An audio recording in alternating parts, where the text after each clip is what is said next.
आज हमें नहीं पता कि हमारे बच्चे किन समस्याओं से जूझ रहे हैं। जी हाँ, बच्चे अंदर ही अंदर कहीं घुटन में तो नहीं जी रहे।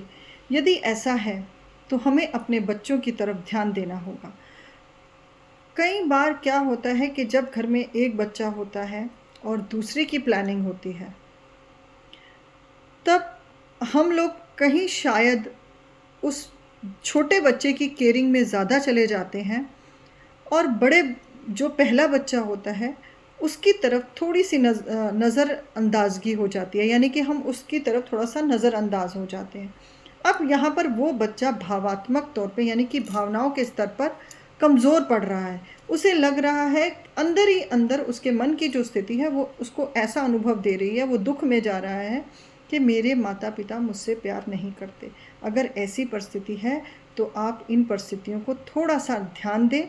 दोनों बच्चों को उनके साथ सामंजस्य यानी कि तालमेल कैसे बिठाना है, अंडरस्टैंडिंग कैसे बिठानी है, और उस बड़े बच्चे को उस छोटे बच्चे के बारे में सब कुछ बताएं।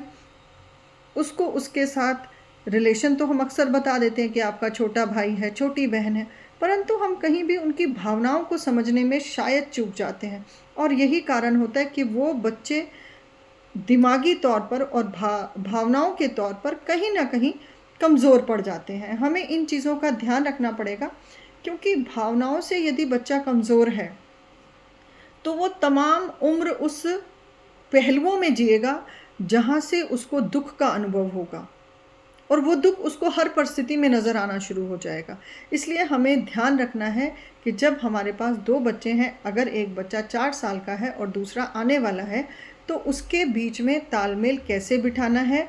बड़े को नज़रअंदाज नहीं करना, उसकी ज़रूरतों को भी समझना है, उसको भी टाइम देना है, क्योंकि आप उसके दिमाग शरीर के विकास को कहीं अपनी नज़रअंदाजगी से या जिम्मेदारी से, क्योंकि छोटे बच्चे की बहुत ज़्यादा जिम्मेदारी होती है, तो हमें यहाँ देखना पड़ेगा कि हम उस जिम्मेदारी को कैसे निभाएं।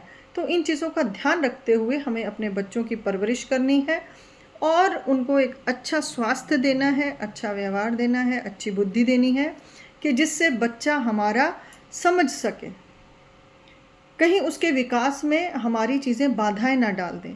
इसलिए अपने उस बच्चे से भी बात करें और नए वाले से भी, नया वाला तो छोटा ही है तो उसको भी ध्यान देना है। और इस तरह से हम अपने परिवार के अंदर बच्चों की मानसिक स्थिति को स्ट्रॉन्ग कर सकते हैं। यहाँ से हम अपने बच्चों की मानसिक स्थिति को स्ट्रॉन्ग कर सकते हैं, क्योंकि यहीं पर कहीं ना कहीं बच्चा दिमागी और भावनाओं के तौर पर कमज़ोर हो जाता है। इन चीज़ों का ध्यान रखें।